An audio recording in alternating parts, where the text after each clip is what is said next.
Assalamu alaikum guys. I am Maskarim, student of computer science at University of Unair. Our today topic is about electric field due to a dipole. What is dipole? Two opposite charges of same magnitude are magnetized pole separated by small distance is called dipole. हमारे पास two opposite charges है और उसकी dimension same है. एक charge positive है और दूसरा negative, dimension same है और स्मॉल डिस्टेंस पर सेपरेट है, तो ये हम डायपोल कंसिडर कर सकते हैं. डायपोल मोमेंट क्या है? The magnitude of charge multiplied by the distance between them. Charge की जो मैग्नीट्यूड है अगर हम उससे डिस्टेंस से मल्टीप्लाई कर दें तो ये हमारे पास डायपोल मोमेंट कहलाता है. अब हम आते हैं एक खास पॉइंट पर. डायपोल मोमेंट की वजह से डायपोल की वजह से इलेक्ट्रिक फील्ड फाइंड करना. हमारे पास एक डायपोल है, फॉर एग्जांपल ये हमारे पास एक डायपोल हुआ, ठीक है. ये दो अपोजिट चार्जेस है और इसके दरमियान जो डिस्टेंस है वो है d, और इस स्पेसिफिक पॉइंट पर ये एक स्पेसिफिक पॉइंट हुआ, ये हमारे पास ये डिस्टेंस जो है x हुआ, और इस स्पेसिफिक पॉइंट पर हम इलेक्ट्रिक फील्ड इस डायपोल की वजह से फाइंड करना चाहते हैं. तो जब हम dipole electric field intensity find करते हैं तो सबसे पहले हम टेस्ट चार्ज इसी पॉइंट पर रखते हैं जिसकी वजह से हम इलेक्ट्रिक फील्ड इंटेंसिटी फाइंड करना चाहते हैं. तो इस पॉजिटिव चार्ज की वजह से जो इलेक्ट्रिक फील्ड हमारे पास होगी वो आउटवर्ड होगी, वो होगी E पॉजिटिव. ये हमारे पास हुई E पॉजिटिव, और इस E निगेटिव की वजह से हमारे ये निगेटिव चार्ज की वजह से हमारे पास जो इलेक्ट्रिक फील्ड होगी वो होगी इनवर्ड, क्योंकि निगेटिव चार्ज है, निगेटिव चार्ज की वजह से इलेक्ट्रिक फील्ड इनवर्ड होगी और पॉजिटिव चार्ज की वजह से आउटवर्ड. तो ये हमारे पास आउटवर्ड हुई और ये हमारे पास इनवर्ड हुई. तो ये क्या हुई? E नेगेटिव मतलब E इनवर्ड. तो अब हम इस पॉइंट पर इलेक्ट्रिक फील्ड इंटेंसिटी फाइंड करना चाहते हैं, तो सबसे पहले हमें E पॉजिटिव और E नेगेटिव को रेक्टेंगुलर कंपोनेंट में डिवाइड करना होगा. तो E पॉजिटिव की दो रेक्टेंगुलर कंपोनेंट, एक है E y plus E y, ठीक है, क्योंकि पॉजिटिव चार्ज की इलेक्ट्रिक फील्ड है, और दूसरा हमारे पास हुआ ई पॉजिटिव एक्स.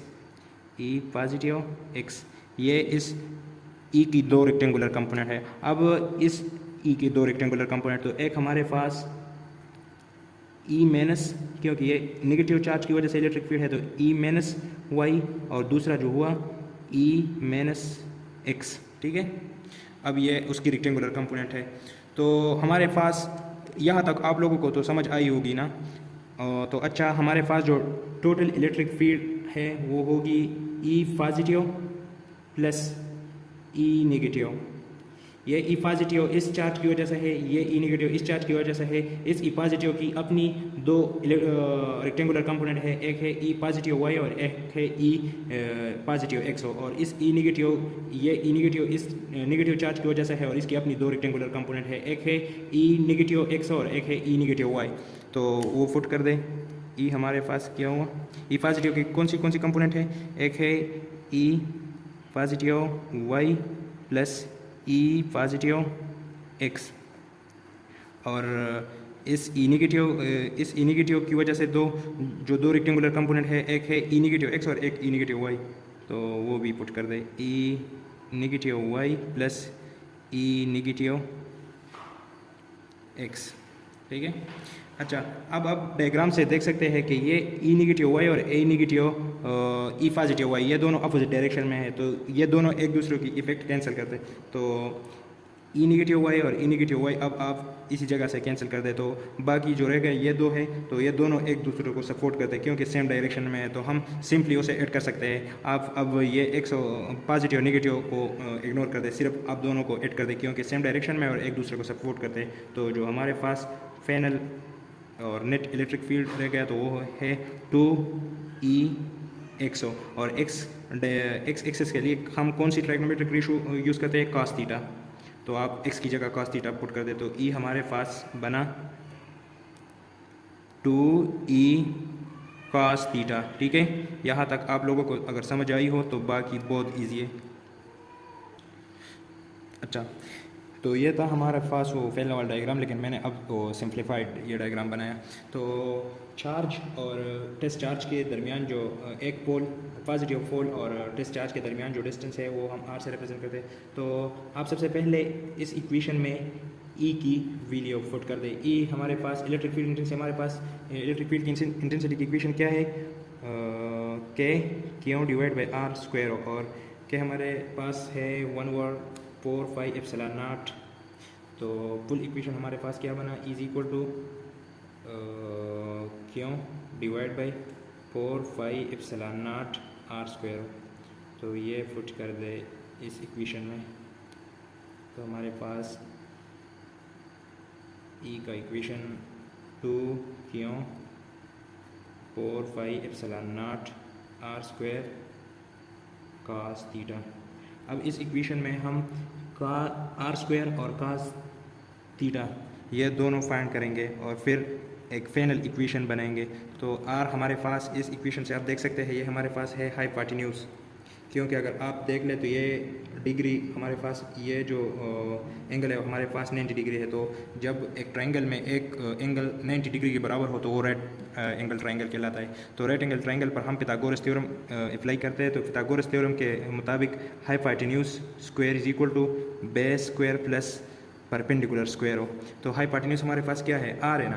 तो r square is equal to base हमारे पास क्या है, बेस हमारे पास डी है लेकिन यहाँ तक है, तो यहाँ तक हमारे पास d/2 और d/2 ये टोटल हमारे पास d है। तो अगर आप दो पर डिवाइड कर दे तो d/2 अच्छा, तो बेस हमारे पास है d/2 होल स्क्वायर, यहाँ स्क्वायर है ना, और परपेंडिकुलर हमारे पास क्या है, परपेंडिकुलर हमारे पास है x प्लस एक्स स्क्वायर। तो r हमारे पास बराबर हुआ ये x पहला है तो x प्लस d/2, तो ये हमारे पास आर स्क्वायर तो हमने फाइंड की, इक्वेशन 1 बना। अब हम कास थीटा को फाइंड करते हैं। तो कास थीटा हमारे पास किस चीज़ की बराबर है, बेस डिवाइड बाई हाइपोटेन्यूज हो। तो हाइपोटेन्यूज तो हमने ऑलरेडी फाइंड की है लेकिन हाइपोटेन्यूज स्क्वायर नहीं है, हाइपोटेन्यूज ओनली। तो हम इस इक्वेशन से ये स्क्वायर रूट खत्म कर देंगे तो हमारे पास हाइपोटेन्यूज मालूम हो जाएगी।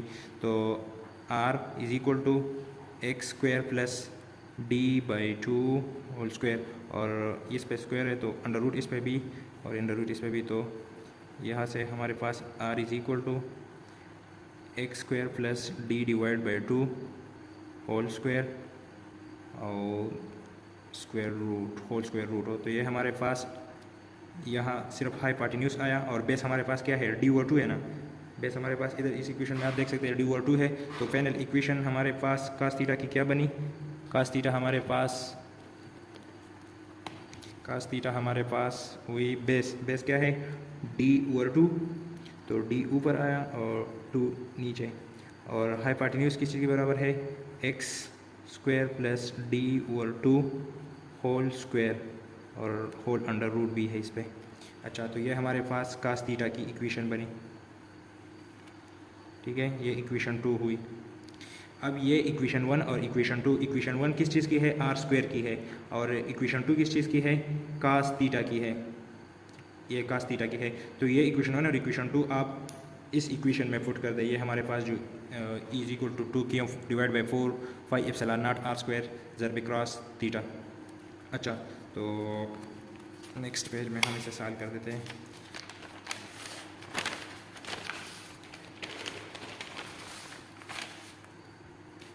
हमारे पास आफ्टर फुटिंग इक्वेशन किस तरह से आया, 2 q divide by 4 pi epsilon not हो, और आर की जगह हम क्या पुट कर देंगे, आर की जगह हमारे पास है x square plus d/2 whole square हो, और कास थीटा के जगह क्या पुट कर देंगे, d/2 x square plus d/2 whole square. अच्छा, तो अब हम इसे सिंप्लीफाइड करते हैं। तो हमारे पास बना 2 q divide by 4 pi epsilon naught और epsilon naught x square plus d/2, और इधर हमारे पास क्या बना, ये आप ऊपर ले आए तो हमारे पास बना 2, और इस अंडर रूट को ख़त्म कर दे तो आप इधर इसकी जगह 1/2 लिख सकते हैं। तो हमारे पास इधर इक्वेशन इस तरह से बना x square plus d/2 whole square whole 1/2, ठीक है। तो अब इसे और भी सिंप्लीफाइड कर सकते हैं। तो ये 2 इस 4 से कैंसिल हो के नीचे ओनली 2 रह जाएगा। तो ऊपर q divide by 2 pi epsilon naught और x square plus d over 2 whole square, इस पे होल स्क्वायर भी है। अच्छा, और इधर हमारे पास आया d over 2 x square plus d over 2 whole square, और ऊपर क्या है, ऊपर हमारे पास है 1/2। अच्छा, अब आप और भी इसे सिंप्लीफाइड कर सकते हैं। इस d को इस क्यों के साथ मल्टीप्लाई कर दे तो क्यों d, और नीचे आपके पास ये 2 इस 2 से तो 4 पाई एप्सिलॉन नॉट, और इसे आप एक ब्रैकेट में बंद कर दे तो ये x square plus d over 2 whole square, और इधर x square plus d over 2 whole square. अब आप इन दोनों से एक कॉमन लेके x square plus d over 2 whole square आपने एक कॉमन ली, और इसका पावर 1 है और इसका पावर होल पावर 1/2 है, तो इसको ऐड कर दे तो 1/2 प्लस 1।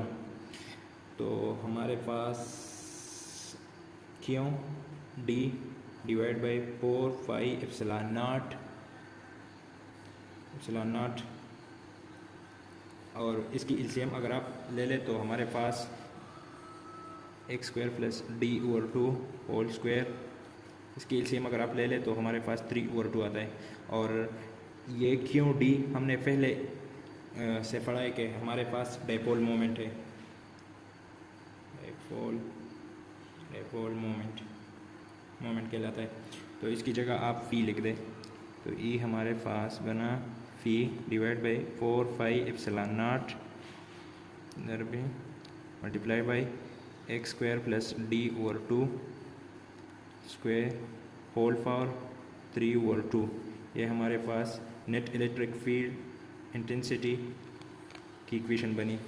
वो जो पॉइंट थी इधर, कहाँ है वो पॉइंट, अच्छा इधर, इस पॉइंट पर हमारे पास इलेक्ट्रिक फील्ड इंटेंसिटी क्या होगी, ये इक्वेशन होगी। इस इक्वेशन की मदद से हम इस खास पॉइंट पर इलेक्ट्रिक फील्ड इंटेंसिटी इस डायपोल की वजह से फाइंड कर सकते हैं। तो ये हमारे पास फाइनल इक्वेशन बनी।